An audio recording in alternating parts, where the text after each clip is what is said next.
This is Dr. Karen, and you are listening to the Are They 18 Yet podcast, where I help pediatric therapists become better leaders so they can make a bigger impact with their services.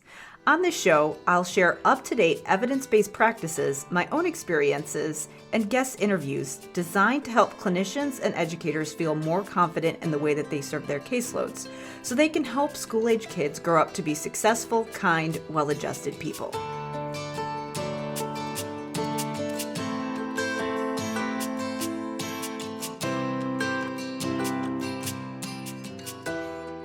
Hey there, it's Dr. Karen, and welcome to episode 79 of the Are They 18 Yet podcast. In this episode, I am going to introduce the strategy that I call the career micro experiment. This is actually something that I came up with intuitively, and I've recently just specified and started teaching this strategy to pediatric clinicians in my clinical leadership roundtable ongoing event. So what a career micro experiment is basically a mini test run to help you explore a career direction. When I was ready to transition from the school systems to the next stage of my career, I wasn't exactly sure what I wanted to do. I had a lot of ideas. I wasn't sure what was best for me. So I did some experiments and I explored a lot of different options, which allowed me to create a customized situation that allowed me to work in a way that was good for me, my family, that was aligned with my strengths and how I wanted to use my clinical skills. So I wanted to share some examples of how I used this concept of micro experiments as I was going through my own career transition. In the following episodes, I am going to be sharing a couple more of these experiments, but what I wanted to do in this episode was just explain the purpose of the micro experiment and then give you a couple examples of how I used this in my practice. So before I get going, I wanted to talk a little bit about the Clinical Leadership Roundtable, which is an ongoing event for clinicians where I teach this concept of the micro experiment. So the Clinical Leadership Roundtable is an interactive 3-stage process that I walk you through in order to help you create a customized career path aligned with your strengths and the way that you want to be of service to your field and your community. So in the roundtable, you'll go through a series of exercises designed to help you craft your career path based on how you want to work, not by some predetermined career path that was decided by somebody else. So if you're wondering, what if I don't feel aligned and fulfilled with the typical career path for clinicians? Or what if I know I want to do more for my caseload and for my career, but I'm not sure what I want to do? Or what if I have a million things I want to do and I can't prioritize? Well, if you're struggling with any of those questions, then definitely check out the Clinical Leadership Roundtable. You will get the clarity you need to create an action plan that will move you in the right direction in the Clinical Leadership Roundtable. To sign up for the event, all you need to do is go to drkarendudek-brannan.com/leadership roundtable. Again, that's drkarendudek-brannan.com/leadership roundtable. So now let's get into the discussion about micro experiments. So what is a micro experiment? Well, it's exactly how it sounds. It's a little mini experiment. A lot of times people think they need to make some massive change if they're going to make a career transition, and that just isn't the case. The thing is that it can be hard to tell what your options are when you're just looking at the job boards, when you're just looking at what everybody else is doing, and it can also be pretty overwhelming. A lot of times, clinicians do not want to take a huge risk, especially if they're in a position where they pretty much like their job, but they're at the same time kind of wondering, is there more I could be doing for the field? Can I serve in a different way? Is there more for me out there? Could I be making a bigger difference? Especially if they're in a position where they like what they're doing, they've kind of learned the ropes, but at the same time, they know that the system that they're working in is placing some constraints on them that do impact the way that they're able to provide services. So if that's the case, if you're in that limbo where you're kind of like, am I settling for a good plan B instead of going after what I really want? This is really something that can be really powerful for a number of reasons. So let me first outline the 3 reasons why you should do a micro experiment. Number 1, the micro experiment enables you to try something out in order to see if you like it. So that seems like kind of an obvious thing, but the thing about career moves, and I know this personally, when I look at what I thought I wanted to do when I was in grad school, the classes that I was interested in, the people that I looked up to, where I envisioned my career going, it is completely different to where I ended up. And in other stages of my career, where I thought I was going to land is not where I ended up going. And so to give you some specifics, when I was in grad school, I was going through the speech pathology graduate school program when I was getting my master's. I really was interested in voice disorders and my craniofacial course. I thought for sure I'm going to be medical. I want to specialize in cleft palate and voice, and I for sure want to work in a hospital.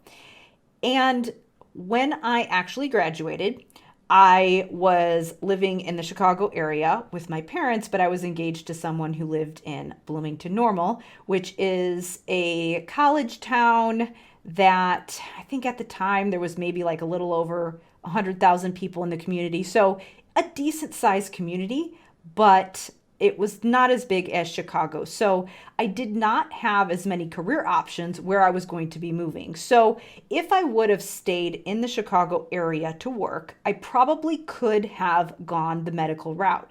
My career path could have been totally different. But because I was moving to a community that didn't have quite as many options, it was a little bit harder for me to find a position in a medical facility. And so I got a job in the schools because that was the easiest job to get. One of the reasons that I was not super thrilled about the idea of working in a school was because when I was going through my graduate work, I really didn't enjoy my language disorders courses just because I thought it was really confusing and complicated and it kind of overwhelmed me. The medical stuff seemed a little more straightforward and I liked that. And so when I took the school position, I thought, all right, it's temporary. I'll try this. I'll see where it goes. And really the rest is history. I ended up staying in that position for 14 years. And really that was a huge part of, the first stage of my career. And also that whole experience really shaped the clinician that I ended up becoming and where I am right now. And it was all because I was willing to lean into an opportunity. And in my case, there were a couple positions open in the schools in the middle of the school year. So honestly, just accepting the first job that I got was kind of my first micro experiment. Sometimes actually accepting a position can be an experiment in itself. Now, once I got that job and I started working and things were a little more stable and I kind of got my feet wet, I started to feel more comfortable in the position, I realized that I wanted to continue my education. And that's where I continued this concept of experimentation to figure out what direction that I wanted to go. Because I realized that once I got into the schools, even though I thought that language was kind of confusing, once I started to get better at it, I actually saw it as a challenge. And that made me want to do it even more. And so that's why I decided to go back and get my doctorate and make language disorders my area of expertise. So really one of the areas where I thought, nah, this isn't for me, but I was willing to try it and I was willing to take that position, start doing that type of therapy, and I actually enjoyed it. And here's the thing, if you don't have a job and you are looking for positions, obviously the positions that you're offered can be an opportunity to try whatever setting that is, try whatever that position is. But the mindset becomes a little bit different when you have a position, when you have a stable income, you have insurance, you have, your pension and all of those things. So the longer that you stay in a position and the more you get comfortable with that community, it can be a little bit different when you're thinking of experimentation, because when you don't have a position and you're taking a position, you're not leaving somewhere else. But there is this whole perception of risk when you're leaving something that is going well. So my mindset about experimentation changed the longer that I stayed in that school position. So I did go on a couple job interviews when I was initially in that position, but really I stopped interviewing and I shifted my focus to not finding a different position in the schools, but rather getting really good at the position that I was already in and thinking, okay, once I want to transition to something different beyond this type of job, what am I going to do? So what I decided to do was stay in the position that I was in because I liked working there. I liked the people I was working with.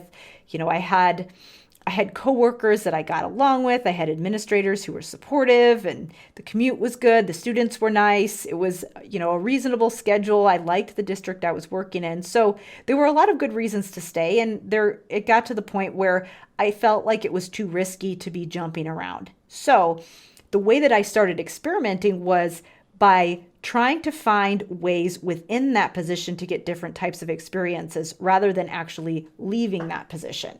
And I know that a lot of people who are in a good situation that they like, even if they're trying to think about the next step, this might be a good option for them rather than jumping from one position to another. So if you're doing contract work, obviously it's a little bit different. If you have something like a 13-week contract and it's just a matter of renewing it or not renewing it, obviously the mindset is a little bit different. But if you're actually an employee for a district or an organization, the perceived risk, again, is a little bit higher, especially once you've been there for a while. So what I started doing, and I could go into a whole bunch of different types of projects that I did, but basically I started my doctorate in special ed. And as I was going through my coursework, I had tons of opportunities to do little projects that were similar to things that I would have to do if I were going into higher ed, if I were going to go into some kind of administrative or leadership position, or there were things that I did during that time that actually helped me build the skills that I use now as I run my business. So there were a lot of opportunities just within my graduate coursework that I could do while I was working full-time as an SLP for course projects in my doctoral program. But what I wanted to talk about today, obviously I can talk for many, many episodes about all the different little experiments and projects that I did, but I wanted to talk about one specific one here because it really helps to embrace the whole mindset behind the micro experiment, because what you're doing is you're kind of just picking possible directions you could going in that direction until you decide yay or nay, is it for me? Sometimes the answer is hell no, I don't like this, I don't want to do it. Sometimes it's maybe, but not now. And sometimes things just stick and you know that you're going in the right direction. So I wanted to share a situation that I had when I was really getting to the point where I wanted to transition out to the schools into something else. And essentially what I had to do was go one direction and I kind of hit a wall, and then I had to go into another direction, and then I had an opportunity to go back in another direction. It'll make sense in a minute. But the whole idea is that when you're doing these mini experiments, you can kind of figure out the answers to those questions. Is this a hell no? Is it a hell yes? Is it a not now? Because when you have a lot of ideas and possibilities about things that you can do, and you're trying to just figure out what the next path is, sometimes you have to say no to certain things and yes to others. So this was the opportunity that I had to do that. So obviously the whole time I was in the schools, I knew that I wanted to be getting really good at that position and serving that caseload, but also be setting myself up for the next step in my career, even though I wasn't 100% sure what that was going to be. So I started working on my doctorate in special ed because I wanted to open up the possibility of a position in higher education. But once I got into that program, I had some courses that were in both the special education doctoral program and the director of special ed program. And I actually really enjoyed them and got interested in school administration because some of the projects overlapped with those type of responsibilities and projects. And so that in itself was the whole process of going through those courses allowed me to explore some different things and uncover some additional things that I was interested in. Because I remember when I first was talking to the graduate advisor in the special ed doctoral program, she was saying, you really, instead of considering another master's in special ed, which was what I was thinking of doing first, she said, you already have your master's. Why don't you consider your doctorate? And immediately I knew that I wanted to do that because that was something that I had been considering for a long time already. But she said, you can also do this director of special ed program. And at the time I was like, nah. But then once I actually got into the program, I got interested. So I decided to do both at the same time. So that meant that I had another option on my plate, which was a career in school administration, which meant that I could do some type of a coordinator, curriculum director, special ed coordinator, or special ed director would be the ultimate goal of getting that credential. So the way that it worked out, I actually finished the requirements for the special ed director credential sooner than the doctoral program because that program was shorter. And because I had this period of time where I was just really getting into the special ed admin projects in my courses, I just really had my heart set on that idea of being a special ed director. I was really interested in it because I was really loving the work that I was doing. And so special ed director became my new dream job. So once I finished that credential, I was still completing some of the other requirements for my doctoral program. I still had to finish my dissertation so that I could graduate and get the doctorate, but I could start applying for special ed administrative positions. So I started looking for coordinator positions in my area, and I had a couple of interviews, and I did not get any offers, but one of them, the administrator, the special ed director, was somebody that I had known from my doctoral program, and she said, you weren't the candidate we picked. We picked somebody who had experience in a bigger district, but we were still really interested in you. Definitely think about applying again in the future. So that was in the spring. I kind of moved on, and by the time fall came around, I had to start thinking about my dissertation proposal. So I considered that spring to really be the experimentation period where I was exploring special ed administration, and nothing stuck at the time. I had to learn a little bit more about how to do well in interviews and sell myself and really learn the ropes there. So I had some learning I had to do. And since nothing stuck, the window had passed for the year to find those positions, I moved on to another experiment, which was my dissertation. So obviously this was something that was required for my doctoral program, but it allowed me to do a ton of experiments all in one that were multifunctional. And I point this out because I hear so many ridiculous things that people say where they're like, oh, school doesn't teach you any functional skills. I will tell you, when you go to college, whether or not college teaches you functional skills can be up to you. You can make it a very functional, useful, productive experience if you play your cards right and if you're strategic about the way you plan your time and your projects. So when I thought about the study that I wanted to do for my dissertation, I wanted it to give me a lot of experience that could benefit me across multiple roles. Obviously, the overall experience of doing research would benefit me if I did go into a higher ed position. But also there were a lot of things that I did that would have benefited me in a leadership or supervisor position. So, for example, I was doing an intervention study, so I had to train teachers in a specific classroom-based intervention that I designed. So I had to train teachers, I had to develop an intervention, I also had to design an evaluation and a data collection protocol, things that would be useful if I were thinking about curriculum or some type of program evaluation position. I also had to supervise graduate clinicians because they assisted me with my data collection. So there was supervision experience. I had to do a ton of research, analysis, and writing, which could be beneficial for a higher ed position. The writing and the research also benefits me as a self-employed person if I wanted to have some other type of position as an editor or even a journalist. Sometimes people go in and do journalism work freelance with their clinical skills.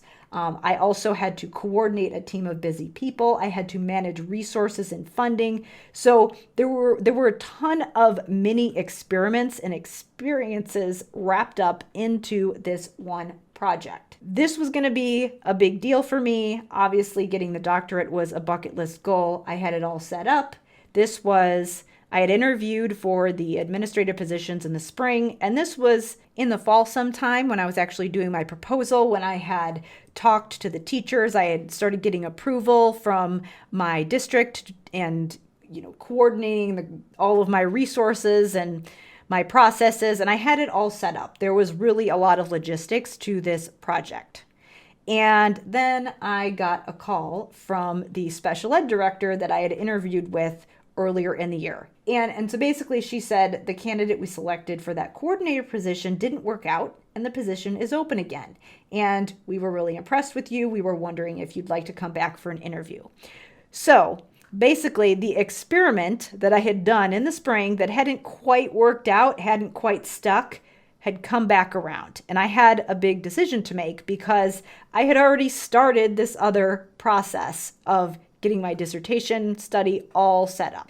And it's relevant to share that when I had finished my comps, which was the last project that I had to do before my dissertation committee chair sat me down and said, "Congratulations, you are in the final stretch, but just so you know, people in this program have a 60% completion rate beyond this point," meaning that 40% of people who finish all their coursework, all their comps, which is a very lengthy process. For me, it was about a 6-year process. Some people can finish it in 4 or 5 years, but anyways, it's a lot of work. And at that point in time, 40% of the people in the program who went through, finished all of their stuff up to that point, did not graduate, meaning that they were ABD, all but dissertation. So that to me sounded crazy, but as I really got into my dissertation work, I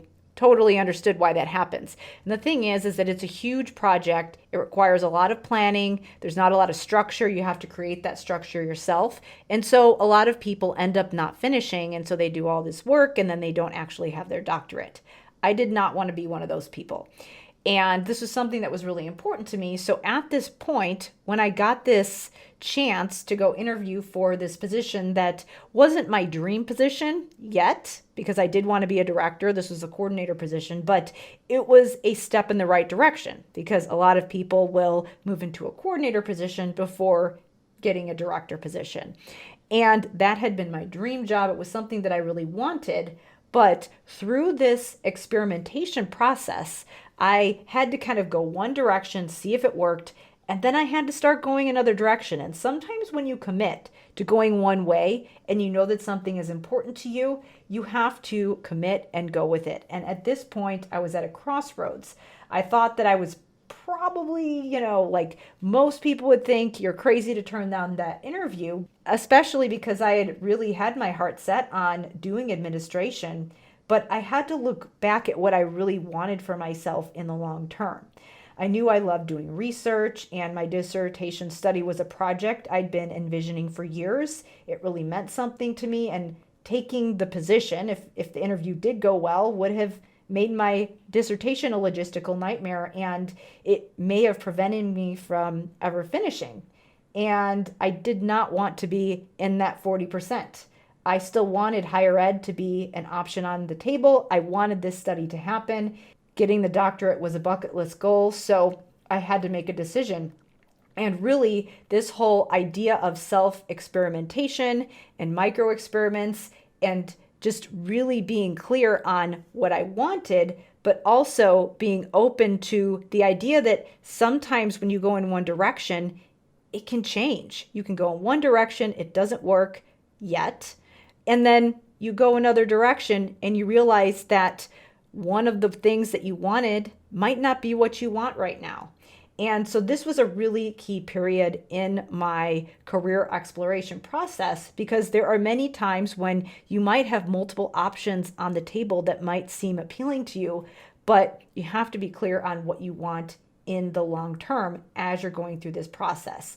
It's really about reflecting and reevaluating, because that is so important when you're doing any type of experimentation. So this is one example of how this played out for my specific experience. Many times I would do an experiment and it would be just kind of like, okay, that project was fun. I can put that on my list of things on my resume. But other times the decision was a little bit harder, such as this one. Now, you definitely don't have to do a dissertation or job interviews in order to do self-experimentation and micro-experiments. Those are two good options, but there are lots of other ways you can do it. There's adjunct assignments, there's shadowing, there's all different kinds of committees you can volunteer for. There are services that you can offer on the side, freelance. There are so many different ways that you can experiment with ways of providing services and using your clinical skills. You can even use your skills for things that aren't clinical. The point is that when you decide what experiments you want to do, which ones you want to stick with, which ones you want to go all in on, which ones you want to maybe just say, maybe later, but not now, it has to start with you. And you have to think about your habits, your tendencies, the way you like to work, the way that you work most successfully, and the mission that you want to accomplish. How do you want to serve? Those are the things that can help give you ideas for what experiments might be right for you. We still want to look at them with a mindset of openness, because you never know what is and isn't going to work. You never know what you will and won't like, but it starts with you. The ideas for what things you want to go with definitely start with your skills, your talents, your preferences, as well as the skills that you don't have yet that you want to build because some kind of mission or passion is important to you.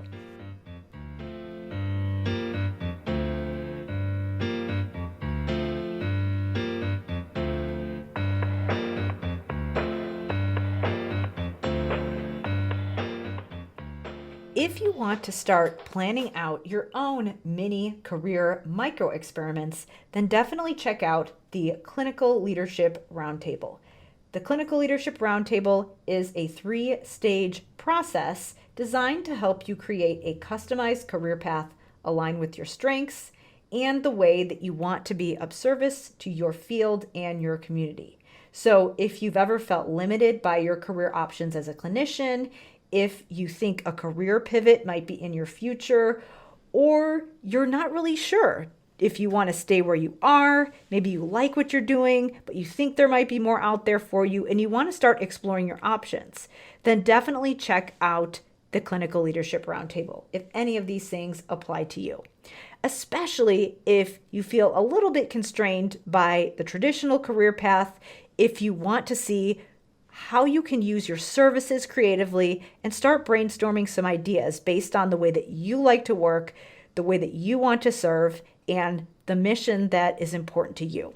So to sign up for the Clinical Leadership Roundtable, just go to drkarendudek-brannan.com/leadership roundtable. Again, that's drkarendudek-brannan.com/leadership roundtable. As always, if you found this information helpful, definitely share it with your colleagues. And if you enjoyed this episode, leave us a review on Apple or Spotify or wherever you listen to your podcasts. Thank you so much for listening, and I will see you in the next episode.